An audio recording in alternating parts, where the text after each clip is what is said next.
நீங்கள் பார்த்து கொண்டிருப்பது தமிழ்குறிஞ்சி.com வழங்கும் மருத்துவம். சமையல் செய்ய உதவக்கூடிய பூக்களில் ரொம்ப சிறந்தது வாழைப்பூ. வாழைப்பூவில் 100க்கும் மேற்பட்ட வகைகள் இருக்குது. தமிழ்நாட்டில் இதுக்கு பல பேர் உண்டு. நாம் அதிகமாக பயன்படுத்தக்கூடியது பூவன் வாழைப்பூ, மொந்தன் வாழைப்பூ, ரஸ்தாளி வாழைப்பூ, பேயன் வாழைப்பூ, செவ்வாழைப்பூ. பெண்களுக்கு ஏற்படக்கூடிய வெள்ளை நோய்க்கு வாழைப்பூ ஒரு மிகச்சிறந்த மருந்து.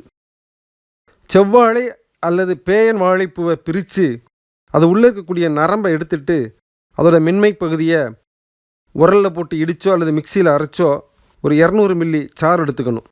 அது கூட 2 தேக்கரண்டி தேனை கலந்து தினமும் காலையில் வெறும் வயிற்றில் சாப்பிட்டுட்டு வரணும்.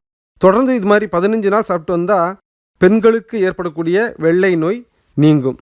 இது போன்ற மருத்துவ குறிப்புகளை தினந்தோறும் பார்க்க மறவாமல் சப்ஸ்கிரைப் செய்யுங்கள். நன்றி.